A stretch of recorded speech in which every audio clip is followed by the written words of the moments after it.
Halo Sobat Sehat semua, Assalamualaikum warahmatullahi wabarakatuh. Salam jumpa kembali dengan saya Sugito di channel Berbagi Sehat, channel edukasi dan motivasi seputar asam lambung, GERD, anxiety, psikosomatis. Berdasarkan pengalaman saya sebagai orang yang pernah mengalami gangguan asam lambung, GERD, anxiety, psikosomatis. Harapan saya khususnya kepada teman-teman yang masih dalam penderitaan asam lambung, GERD, anxiety, psikosomatis, setelah menonton video ini akan dapat tersugesti dan termotivasi untuk dapat cepat sembuh. Saya bisa sembuh, insya Allah teman-teman pasti juga bisa sembuh, badai pasti berlalu. Baiklah teman-teman, pada kesempatan kali ini saya akan berbagi seputar asam lambung, GERD, anxiety, psikosomatis dengan topik ketakutan, kecemasan memicu asam lambung naik. Baiklah teman-teman ya, sebelum saya lanjutkan, tolong yang belum subscribe channel ini, klik subscribe dan loncengnya supaya teman-teman tidak ketinggalan konten video-video berikutnya. Dan jika suka, klik like, selalu bagikan ke sosial media teman-teman. Semoga bermanfaat buat kita semua. Baik, kita lanjutkan. Jadi topik kita kali ini adalah ketakutan, kecemasan ya. Semuanya itu adalah memicu ya asam lambung itu menjadi naik atau menjadi tidak normal. Teman-teman semua perlu kita sadari bahwa penderitaan asam lambung, GERD, anxiety, psikosomatis yang disebabkan oleh multifaktor ya. Baik itu faktor fisik maupun faktor psikis dengan sensasi yang sangat beragam ya, mulai dari ujung rambut sampai dengan ujung kaki yang sering kita kenal sebagai 1001 rasa sensasi, memang sungguh luar biasa, sungguh dahsyat dan perlu kita tangani dengan bijak ya, agar penderitaan asam lambung, GERD, anxiety, psikosomatis dapat cepat membaik hingga sembuh total. Nah, khusus pada session kali ini ya, saya sharingkan dengan topik ini, yaitu di mana ketakutan, kecemasan itu sering memicu asam lambung menjadi tidak normal. Nah, ini sering kita alami ya, termasuk mungkin juga teman-teman ya, karena pada waktu saya mengalami penderitaan ini ya, ini memang selalu memicu ya, selalu memicu ketika kita ada rasa ketakutan, ada rasa kecemasan, itu reaksinya tubuh menjadi tidak nyaman ya, atau menjadi mendatangkan sensasi, entah itu mungkin sensasi kembung, begah ya, kemudian dada berdebar, kemudian pusing-pusing dan lain sebagainya. Nah, itu merupakan dari akibat ya, akibat dari setelah kita diawali dengan kecemasan atau ketakutan. Jadi semuanya ini adalah sebab yang lebih disebabkan oleh faktor psikis atau faktor kejiwaan ya. Nah, untuk itu tolong ya simak video ini sampai dengan selesai supaya tidak gagal paham, dan alangkah baiknya jika teman-teman juga menonton video-video saya yang lain, karena di setiap video itu saling berhubungan ya, saling melengkapi. Akhirnya pemahaman kita tentang gangguan seputaran asam lambung, GERD, anxiety, psikosomatis jauh menjadi lebih komplit. Nah, dengan komplitnya referensi yang kita pahami, maka akan mempermudah kita untuk berikhtiar secara holistik keluar dari jeratan asam lambung, GERD, anxiety, psikosomatis, teman-teman. Nah, untuk itu ya, saya ingin sharingan kepada teman-teman ya, khususnya yang memang masih mengalami banyak sensasi ya, banyak sensasi yang merasa kita kadang tubuh seperti ada rasa-rasa yang tidak enak ya di badan ya, mungkin dari yang masih suka merasakan kepalanya berat ya, kemudian telinga berdenging, pusing-pusing, keliengan, mata buram ya, kemudian kadang untuk makan juga masih belum enak ya, kadang rasanya agak asam, agak pahit-pahitan ya, kemudian kadang masih mual ya, kemudian sensasi di seputar dada juga kadang masih ada nyeri, ada seperti nafas pendek, seperti dada berat ya, itu bermacam-macam sekali ya.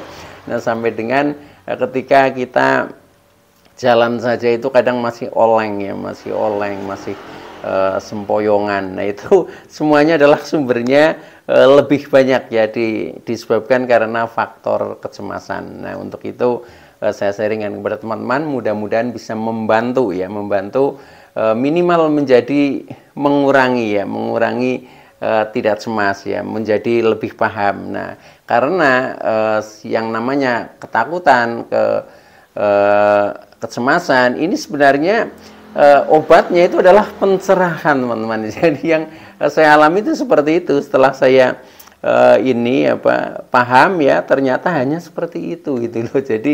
Jadi walaupun kita mungkin makan katakanlah pil ya, tetapi kalau kita belum paham ya tetap masih muter-muter saja ya, bahkan menjadi obat seperti tidak ada artinya kalau seperti itu. Maka dari itu kita harus memang bisa lebih banyak mengenali diri ya, mengenali diri, kemudian memahami diri kita sendiri ya. Nah, itu yang lebih penting seperti itu. Makanya solusinya adalah dari diri kita sendiri ya, dari jalannya itu jalan ke dalam, bukan jalan keluar ya. Nah kita sering terjebak di situ sehingga kita selalu mencari kesembuhan itu larinya keluar. Nah di saat keluar ya nggak ketemu, karena memang masalahnya sumbernya dari dalam diri kita sendiri. Itu seperti itu.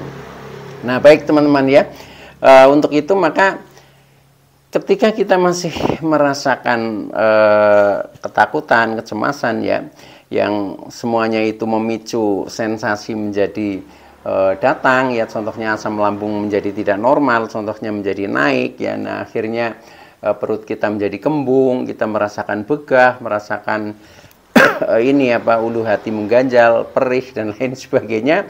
Nah itu karena faktornya itu ya, itu faktor yang lebih dominan dan biasanya agak lama. Tetapi kalau penyebabnya itu faktor fisik ya, faktor fisik contohnya disebabkan dari mungkin faktor makanan ya, mungkin dari kecapean, itu mudah teman-teman ya, mudah dan akan cepat membaik lah gitu. Apalagi kita sudah minum obat, biasanya begitu obat sudah bereaksi ya akan membaik, itu seperti itu ya. Tetapi ketika disebabkan masalah mental ya, nah ini yang perlu kita pemahaman dulu. Jadi perlu kita pemahaman, kemudian kita latih diri kita sesuai dengan tip-tip ya, atau terapi-terapi seperti yang sering saya bagikan kepada teman-teman itu. Dan ternyata dari hal seperti itulah ya, akhirnya kita menjadi bangkit, dan akhirnya kita tahu rahasianya ya, dan akhirnya kita bisa keluar dari jeratan gangguan itu semua itu teman-teman. Nah baik ya, kita lihat dulu. Jadi ketika kita masih mengalami semacam ketakutan, kecemasan ya, ini yang akan memicu asam lambung selalu menjadi tidak normal ya, atau menjadi naik. Nah ini ada sebab-sebabnya teman-teman ya. Jadi hal-hal yang menyebabkan itu antara lain yaitu ini bisa dilihat dari dua faktor ya, yaitu yang pertama adalah dari faktor fisik ya. Dari faktor fisik ini kita melihat kadang jadi tentang kondisi lah ya. Jadi biasanya kita mencemaskan ya kondisi kesehatan tubuh ya, kondisi kesehatan tubuh karena dipicu oleh bermacam-macam rasa sensasi yang tidak nyaman ya. Itu seperti itu. Sehingga kita menjadi pikiran menjadi semakin takut ya, karena rasanya banyak ya.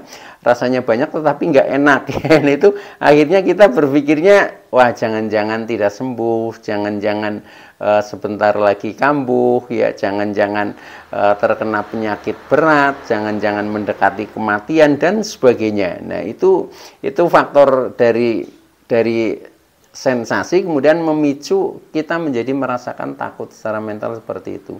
Nah takut yang berkepanjangan akhirnya kita menjadi cemas ya, dan kita kadang perasaannya juga menjadi sensitif ketika sudah seperti itu ya. Begitu ada kabar yang tidak menyenangkan, contohnya ada kabar duka, itu saja langsung kita tangkap ya, seolah-olah itu akan mengenai diri kita ya. Nah akhirnya kita juga menjadi lemes ya, menjadi tidak berdaya, menjadi tidak bertenaga, menjadi ngos-ngosan dan lain sebagainya. Itu seperti itu. Nah itu kalau dilihat secara fisiknya ya, jadi itu tentang kondisi tubuh kita yang dipicu oleh sensasi, nah akhirnya menyebabkan pikiran kita itu menjadi mulai berpikir negatif ya, akhirnya menjadi takut dan cemas, itu seperti itu. Nah kemudian yang kedua, Belum faktor yang secara psikisnya ya, memang dari segi mental, dari segi kejiwaan kita ya, dari segi perasaan kita, emosi kita, pikiran kita. Nah, ini juga ketika itu tidak selaras ya, ketika tidak sinkron, ketika kita tidak merasa damai, itu sama akan direspon oleh lambung ya. Nah, sehingga asam lambung contohnya menjadi tidak normal atau menjadi naik. Nah, begitu asam lambung tidak normal atau naik, nah kemudian sensasi bermunculan, rasa-rasa yang tidak nyaman. Nah, itu seperti itu. Nah, secara psikisnya ya, secara kejiwaan kita itu sebenarnya kita sering mendapatkan tekanan-tekanan yang bersifat emosional ya. Nah, tekanan-tekanan itu kalau kita sadari itu sebenarnya ada 3 sumber teman-teman yang membuat kita itu kadang menjadi secara mental tidak nyaman yaitu. Nah, yang pertama itu bisa dari harta, yang kedua bisa dari tahta ya, dan yang ketiga dari cinta. Nah, itu coba sadari saja teman-teman itu ya.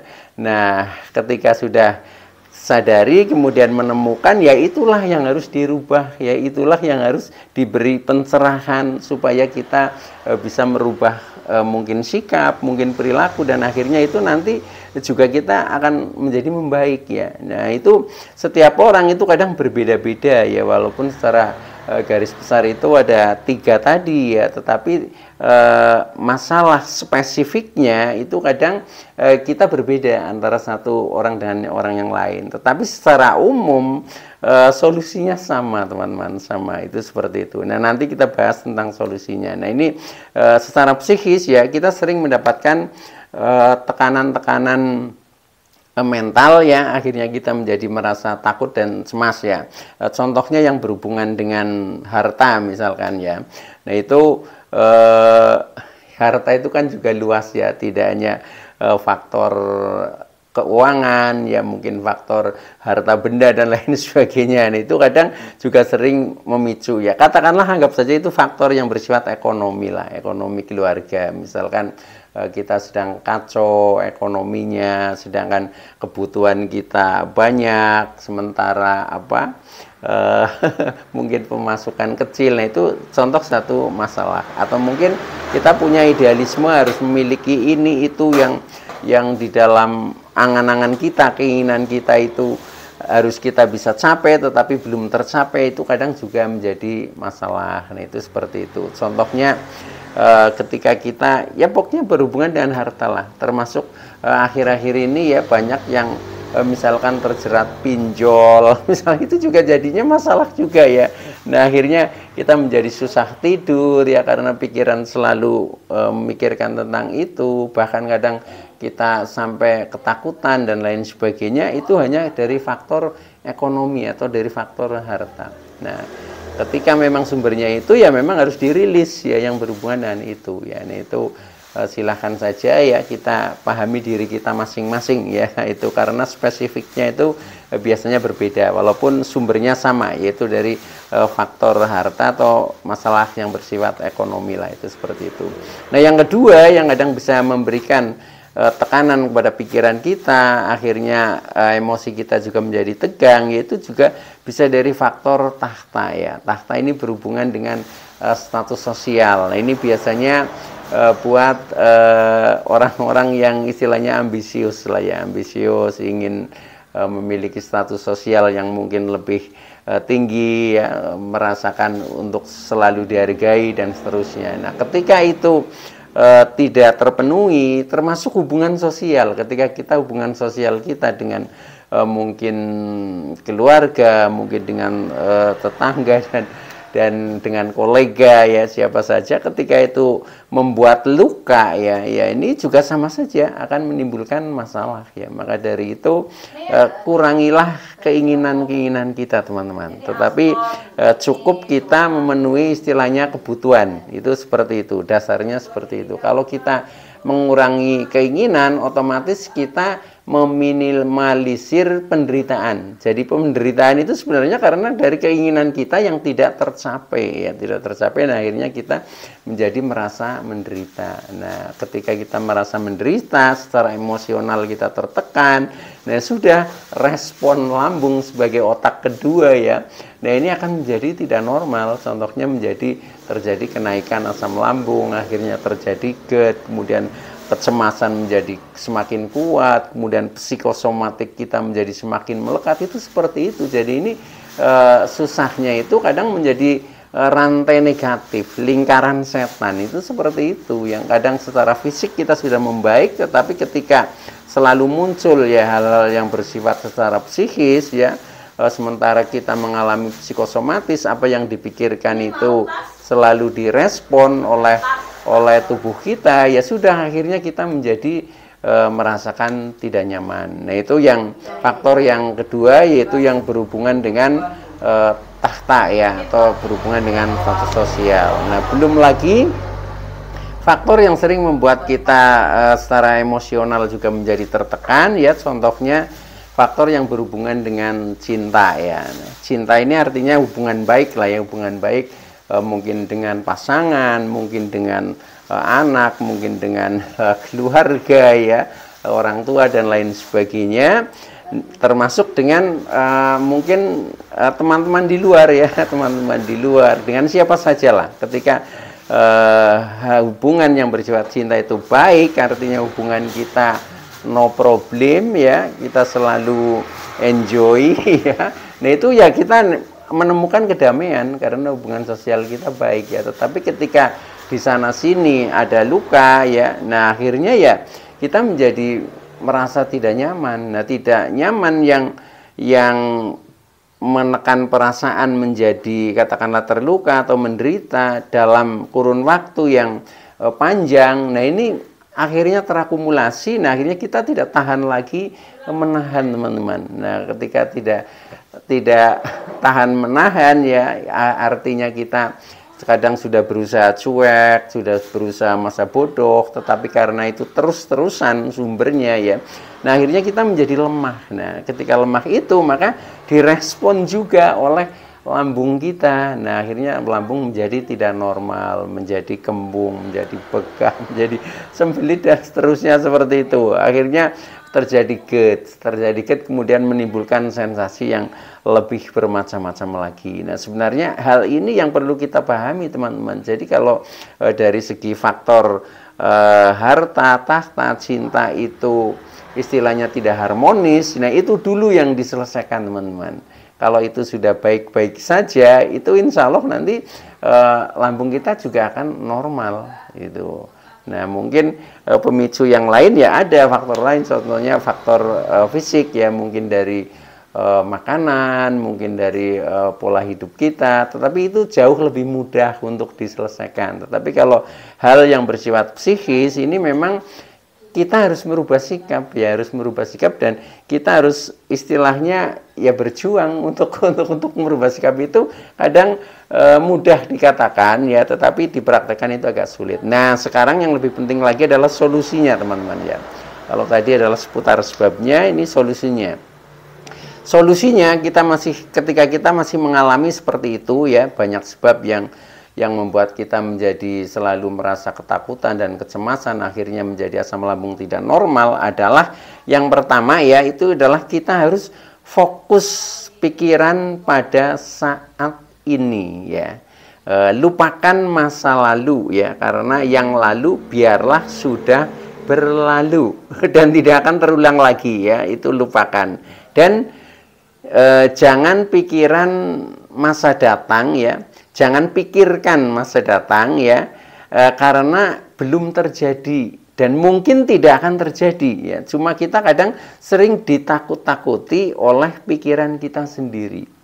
Nah maka dari itu bagaimana caranya kita supaya fokus pada saat ini ya, kita memang harus mindfulness ya. Mindfulness itu hadir saat ini penuh fokus terhadap apa yang sedang kita hadapi di hadapan kita saat ini. Jadi cara paling gampang itu memang harus mensyukuri apa adanya saat ini. Itu seperti itu.